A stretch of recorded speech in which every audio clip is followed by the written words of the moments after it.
पूरा एडवेंचर और सीन चल रहा है यहाँ पे।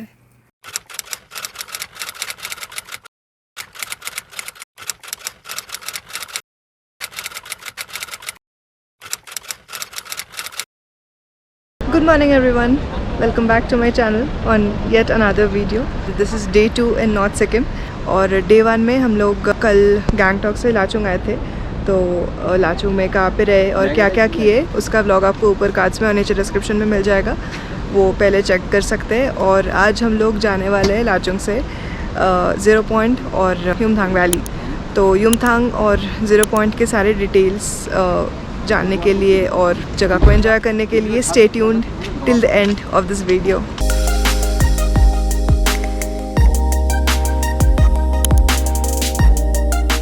तो हम ये ज़ीरो पॉइंट जा रहे हैं। तो ज़ीरो पॉइंट के रास्ते पे ये फर्स्ट एक बड़ा चेक पॉइंट है। काफ़ी जैम लगा हुआ था क्योंकि सभी लोग जो ज़ीरो पॉइंट जा रहे हैं सबका चेकिंग हो रहा है।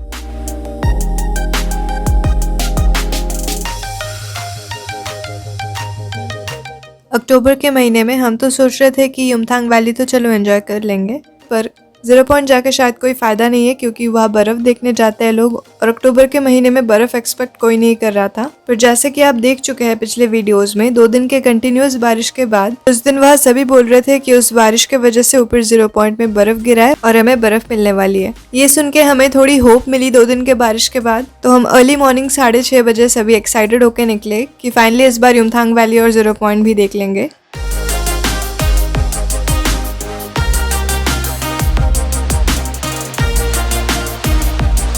हम इससे पहले सिक्किम के बाकी जगह घूम चुके हैं लाइक ईस्ट, वेस्ट और साउथ सिक्किम, पर नॉर्थ सिक्किम में मैं पहली बार ट्रैवल कर रही थी और मैं ये अनडाउटेडली कह सकती हूँ कि नॉर्थ सिक्किम सिक्किम के बाकी सारे साइड से बहुत अलग है। इसका मेन रीज़न ये है कि यहाँ पर हमें ज़्यादातर रॉकी माउंटेन्स देखने मिलते हैं and this just looks uniquely beautiful.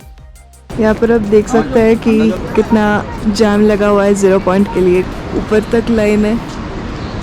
वैसे तो लाचुंग से ज़ीरो पॉइंट पहुँचने में 1 घंटा ही लगता है, ऑलमोस्ट 1 घंटा लग जाता है, पर इस जाम की वजह से कितना टाइम लगेगा, कब पहुँचेंगे क्या पता, देखते हैं। पर उसके बाद जो हुआ वो देख के हम सभी को लगने लगा कि इस बार शायद हम अपने लक को साथ लेकर नहीं आए हैं क्योंकि वह सभी गाड़ियाँ यू टर्न ले रही थी और लौट के वापस लाचुंग जा रही थी। युमथांग और ज़ीरो पॉइंट एक ही रास्ते से जाना होता है और लगातार बारिश के बाद वहाँ लैंडस्लाइड हो गई थी और रास्ता ब्लॉक हो गया था। तो उस दिन 500 से ऊपर गाड़ियां और उसमें बैठे 1000 से ऊपर टूरिस्ट को परेशान और निराश होकर लाचुंग लौटना पड़ा और तभी हम लोग प्लान बी के लिए सोचना शुरू किए।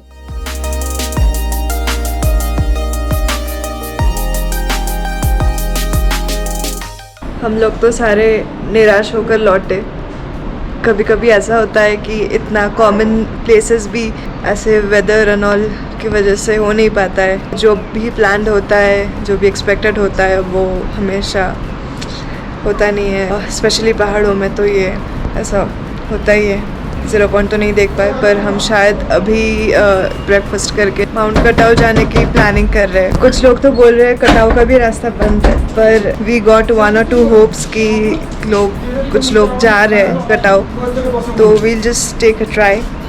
हम लोग लगभग 8:30 बजे तक होम स्टे वापस आए थे और इतना सुबह 6:30 बजे कुछ खा के तो नहीं निकले थे, तो बहुत भूख लग गई थी। तो गर्मा गर्म चाय में चुस्की लेते हुए मैं वेट कर रही थी अपना चीज़ मैगी का। और सभी को यह यूजुअली नॉर्मल मैगी सर्व करता है, पर मैं जस्ट एक बार हेड शेफ को बोली थी कि मुझे चीज़ मैगी खाना है, तो he made cheese Maggi for me with a smile. And honestly saying, इतना अच्छा चीज़ मैगी मैं आज तक नहीं खाई हूँ। उस शानदार व्यू के साथ वो लाजवाब सी मैगी एंजॉय करते हुए वो मोमेंट दिल छू ली थी मेरी।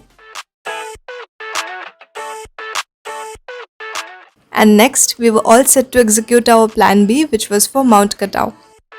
I never thought I'd feel like this.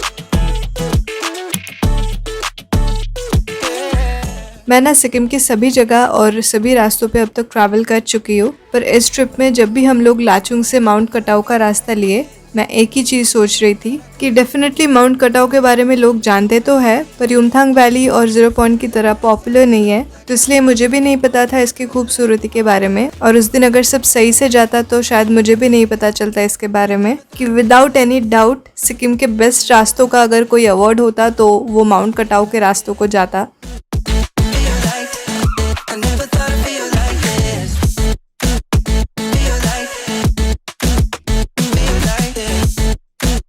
यहाँ पे हर एक मोड़ पे खूबसूरती उभर के आ रही थी और मुझे लग नहीं रहा था कि मैं सिक्किम में ट्रैवल कर रही थी, मुझे लग रहा था कि मैं कहीं और ट्रैवल कर रही थी, क्योंकि मैंने ऐसे खूबसूरत रास्ते सिक्किम में उससे पहले देखी ही नहीं थी।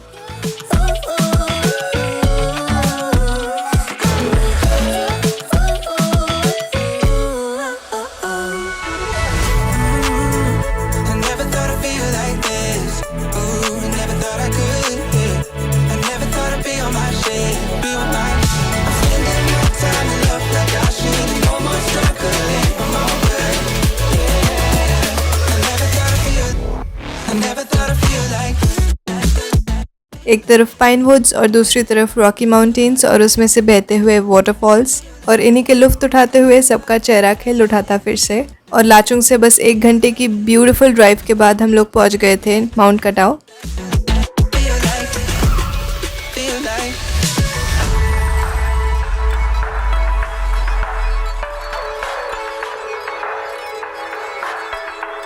कटाव तो जाने नहीं दिया, मतलब एग्जैक्ट ऊपर तक जहाँ पे चेक पोस्ट है वहाँ तक तो जाने नहीं दिया। यहाँ से 6-7 किलोमीटर था और कटाव मोस्टली इसी जगह को कटाव बोलते हैं, यहाँ पर रोक देता है एक्चुअली, यहाँ तक ही आते हैं मोस्टली लोग।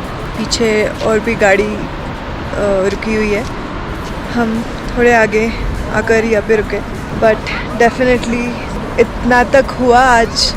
हम तो सोचे थे कि कुछ भी नहीं होगा, मतलब दिन बर्बाद हुआ एकदम, पर फिर भी it was one of the best road trips which I have experienced so far in life. कटाव तो नॉर्थ सिक्किम में ज़्यादा लोग आते नहीं है, युमथांग और 0 पॉइंट ही कवर करते हैं। कटाव का रास्ता and the views are stunning. चलो वो नहीं हुआ, ये तो हो गया, कुछ तो हुआ।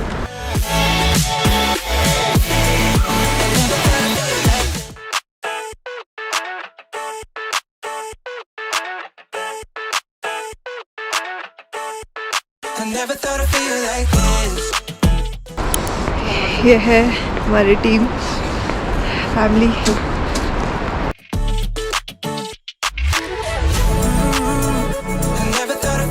बेसिकली यहाँ पर जो बड़ा फॉल्स है यहाँ तक ही अलाउड है, इससे ज़्यादा नहीं जाने देते।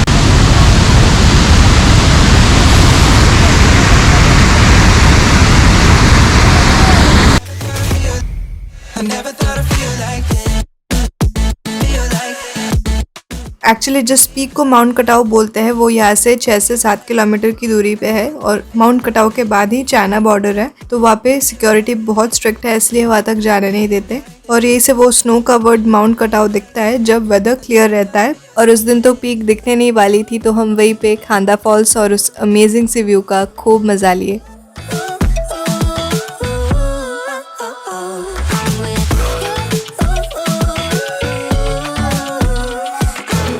आधे घंटे के करीब हम लोग माउंट कटाव पे रुके और फिर लाचुंग का रास्ता लिए, क्योंकि हमें उस दिन लाचन तक भी ट्रैवल करना था। और लौटते वक्त मैं एक ही चीज़ सोच रही थी कि इस बार युमथांग वैली और 0 पॉइंट भले ही ना हुआ हो, पर अच्छा हुआ इस बार माउंट कटाव कवर कर लिए, क्योंकि युमथांग और 0 पॉइंट तो बाद में कभी भी जा सकते हैं, क्योंकि नॉर्थ सिक्किम के पैकेजेस में यूजुअली गुरडोंगमार और युमथांग वैली और 0 पॉइंट ही रहते हैं, और वही लोग 2 नाइट्स 3 डेज में कवर करते हैं। पर माउंट कटाव के लिए 1 दिन और एक्स्ट्रा लगता है, मतलब लाचुंग से 1 दिन युमथांग और 0 पॉइंट जाते हैं और दूसरे दिन माउंट कटाव जाते हैं, इसलिए कंपैरेटिवली माउंट कटाव के ट्रिप्स कम होते हैं और कम लोग मिलते हैं कटाव जाने के लिए। तो अभी बजाय 12 और हम लोग माउंट कटाव होके आ गए वापस लाचुंग में, और अभी 1-1.5 घंटे में अभी यहाँ से लाचन के लिए निकलेंगे, लंच करके यहाँ से लाचन के लिए निकलेंगे। So before leaving Lachung wonder hill in में ये हमारा लंच था, दाल सब्जी पापड़ अचार, और मैं वेज ली थी इसलिए पनीर, और बाकी लोगों के लिए चिकन था। बट आप ट्रिप में वेज लेते हैं या नॉन वेज लेते हैं, इससे पैकेज के प्राइस में कोई फ़र्क नहीं पड़ता है, वो सेम ही रहता है for veg and non veg. And again the food quality had to be amazing over there. दोपहर 2 बजे है और अभी रैप अप कर ली है लाचुंग से। लाचुंग से we are heading to Lachen today.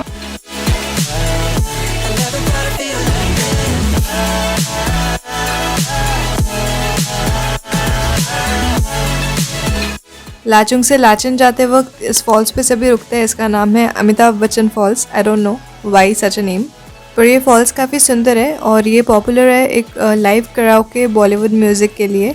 False के छींटे मतलब यहाँ तक आ रहे हैं। अमिताभ बच्चन फॉल्स। इस ब्रिज के ऊपर अगर जाना है तो इसका एंट्री फी है। अपस्टेयर्स 20 रुपीज़ लगता है पर पर्सन।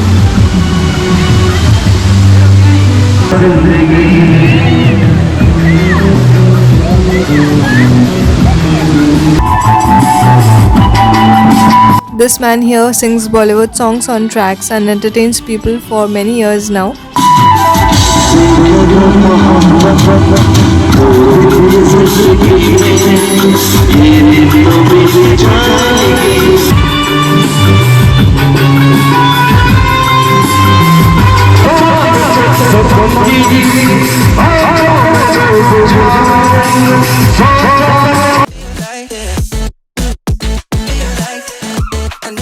लाचुंग और लाचन बेसिकली दोनों नदियों का नाम है। तीस्ता रिवर की ट्रिब्यूटरी है ये दोनों। इन्हीं के नाम से जगहों का नाम दिए गए हैं। और हम लोग लाचुंग से आ रहे थे तो मैं लाचुंग रिवर उस दिन ढूंढती रही, पर हम लाचुंग रिवर ढूंढते ढूंढते वहाँ तीस्ता रिवर के साइड पहुँचे। तो लाचन जाते वक्त यहाँ पे सभी रुकते हैं और नदी के किनारे सुकून के कुछ पल बिताते हैं। On the way to Lachen from Lachung, this is a very beautiful spot जहाँ पे हम जा रहे हैं अभी। तीस्ता है ये रिवर एक्चुअली। लोग थोड़े रिलैक्स करते हैं यहाँ पे।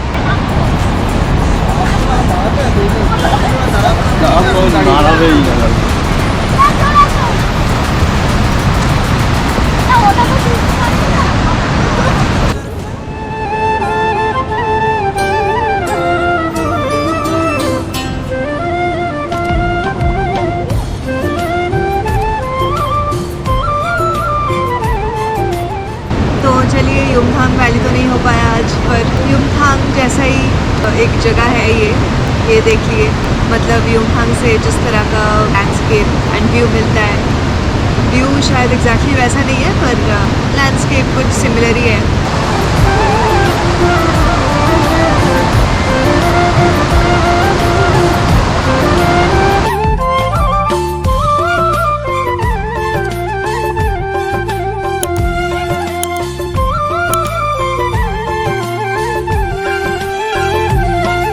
कुछ गाड़ियाँ लाचन एंटर कर रही थी तो कुछ गाड़ियाँ और बाइक्स लाचन छोड़ के निकल रहे थे। और हम तीस्ता रिवर के पास जहाँ पे रुके थे वो आप बोल सकते हैं कि मिड पॉइंट है लाचुंग और लाचन के बीच, और वहाँ से फिर आधा रास्ता बाकी थी।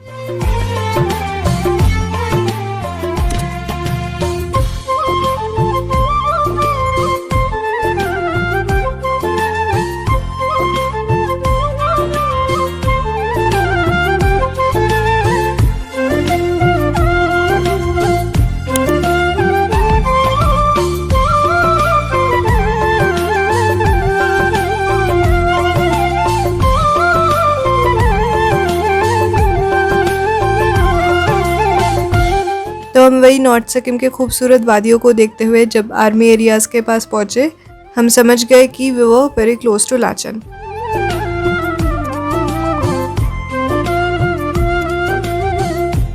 नॉर्थ सिक्किम के मेन परमिट के अलावा यहाँ सारे टूरिस्ट स्पॉट्स के आगे ऐसे आर्मी चेक पॉइंट्स रहते हैं सुपरविजन के लिए, जहाँ पे टूरिस्ट के डॉक्यूमेंट्स दिखाने पड़ते हैं। जैसे लाचन के आगे ये एक आर्मी चेक पॉइंट था और उससे आगे लोकल्स का कुछ फीस होता है वहाँ पे, तो इसलिए गाड़ियों को रोक रहे थे। गाड़ी में जितने लोग होते हैं उसके हिसाब से अमाउंट देना पड़ता है, पर पर्सन 10 रुपीज़ करके। पर पर्सन 10 रुपीज़ देना पड़ा हमें गोडांगमार के लिए। कंजर्वेशन फीस बोल के दिया है ये वाला। हम लोग 5 बजे तक लाचन पहुंच तो गए थे, पर फिर हमें आधा घंटा लगा हमारा होटल ढूंढने में, क्योंकि इतना सारा होटल है उस एरिया में। मोनोमिता होटल क्या? मोनोमिता कहाँ था भने? लाचन बन्द छ अरे।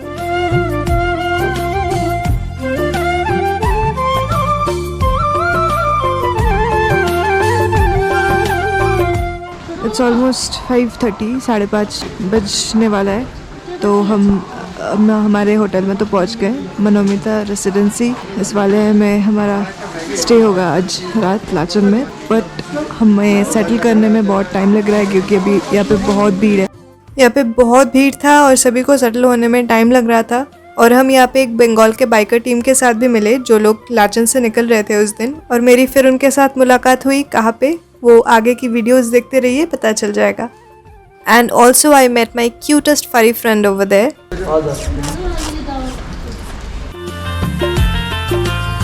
हम पहुँचे तो थे यहाँ पर 5:30 बजे, पर अभी 6:30 बजने वाला है, बज गया है ऑलरेडी। और लगभग 1 घंटे के नेगोशिएशन के बाद सारे इन्फॉर्मेशंस आए हमारे पास कि हमारे लिए जो रूम है वो इस होटल में नहीं है, मोनोमिता में नहीं है, कुछ दूसरे होम स्टे में है, चंपा होम स्टे बोल के। वहाँ पे भी अभी एक ही रूम बचा है बोल रहा है। बहुत कन्फ्यूजन हुआ अभी तक लोकेशन नंबर वगैरह ये सब को लेके, क्योंकि यहाँ पे नेटवर्क एक ही फ़ोन से बातचीत चल रही थी, क्योंकि नेटवर्क एक ही फ़ोन में है अभी, वोडाफोन है सिम उसमें, इसलिए। तो वोडाफोन एंड एयरटेल यहाँ पे चलता है, जियो नहीं चलता यहाँ पर। जियो लाचुंग तक इट वर्क्स वेल, लाचन पे तो जियो एकदम नेटवर्क ज़ीरो हो जाता है। Airtel and Vodafone works well यहाँ पे। अभी तक एक ही फ़ोन से काम चल रही थी, तो ठीक है, इन्फॉर्मेशन मिल गया। अब जा रहे हैं हमारे वाले होम स्टे की तरफ भी। 8436। इनिशियली हम तो चंपा होम स्टे का लोकेशन पता करके ही जा रहे थे, पर फिर भी इतना कन्फ्यूजन हो रहा था, पूछ पूछ के जाना पड़ा। नाम क्या है इसका? चंपा। इसी के नाम से होटल है, होम स्टे है। हाँ। अरे कहाँ जा रहे हो? चंपा। चंपा।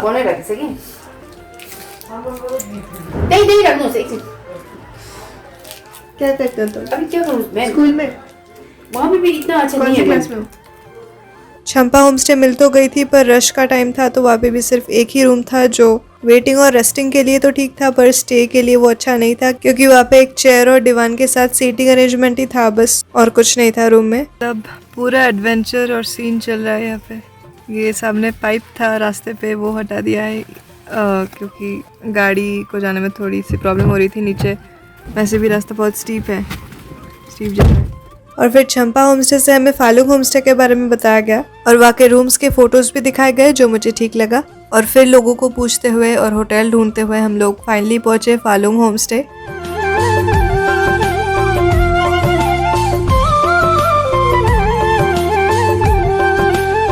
तो इतने सारे एडवेंचर्स के बाद 7 बजे पहुँचे।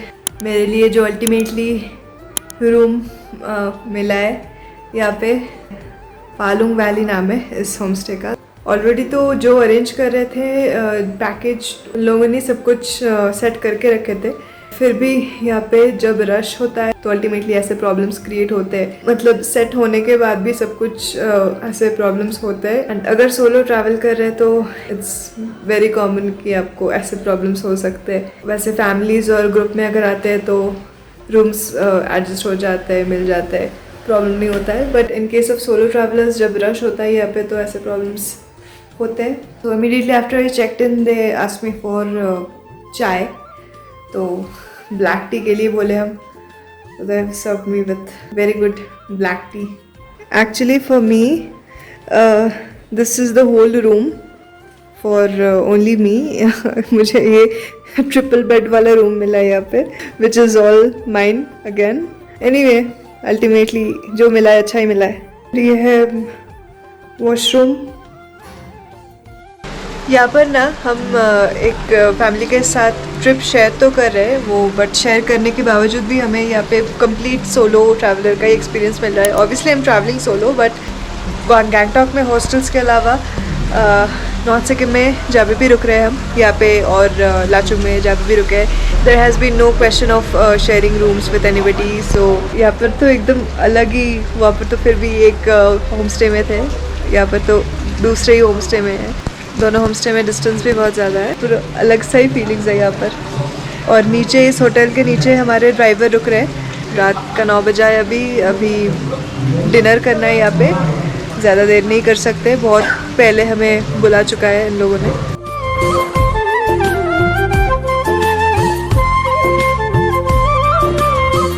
Dining and kitchen area cozy पहाड़ी स्टाइल में।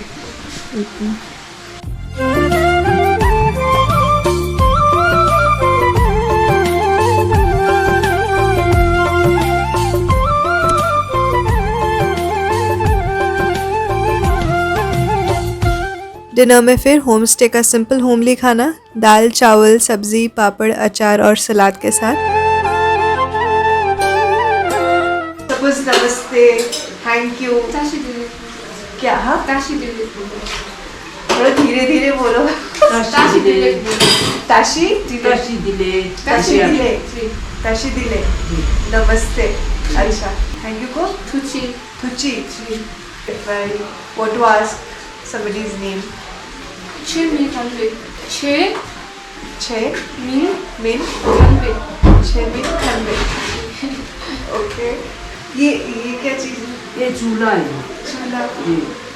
तो इसमें इसको गिरने से इधर से वो डालता है काट डाल के आग जलाता है फिर रूम भी गर्म रहेगा ना इसके ऊपर खाना भी पकेगा चावल सब्जी सब इसके ऊपर लाचुंग से लाचन की हाइट थोड़ी सी ज़्यादा है इसलिए वहाँ पे रात को थोड़ी ठंड लग रही थी so this traditional Sikkimese chulha was warming all of us in the kitchen while I was enjoying some tasty homely food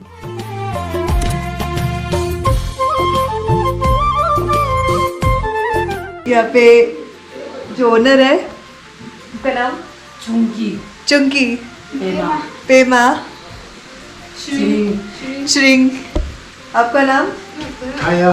भैया ठाया अच्छा I am having some best memories of this trip with this family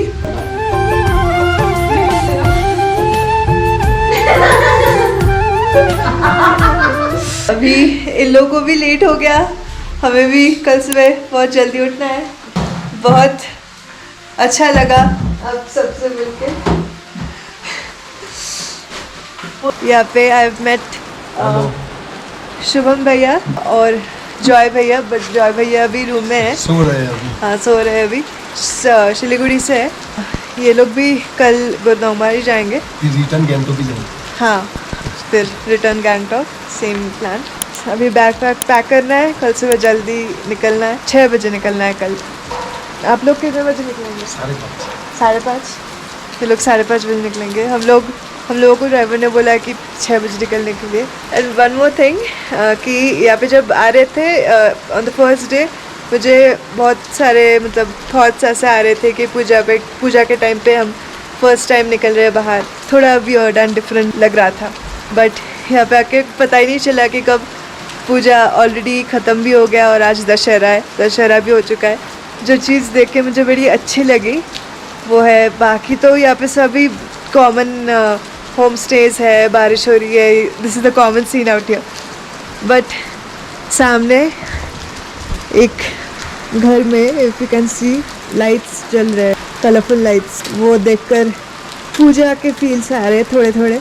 हमारे वहाँ पे भी अभी दशहरा के मतलब सेलिब्रेशंस चल रहे हैं तो उसको अभी याद कर रहे हैं इस छोटे से घर को देखकर यहाँ पे तो आज का दिन यहाँ पे लाचन में ख़त्म होता है कल जाने वाले हम गुरुद्वारा तो आज भी बारिश हो रही है देखते हैं कल सुबह कैसा वेदर रहता है निकलना है जल्दी कल के लिए थोड़ा अरेंज करके I just end my day so ending this vlog over here next vlog होने वाला है गुरुद्वारा का stay tuned if you have enjoyed this vlog don't forget to put up a thumbs up and leave your thoughts in the comments below तो मिलते हैं अगले vlog में तब तक के लिए be healthy be happy and keep following your dreams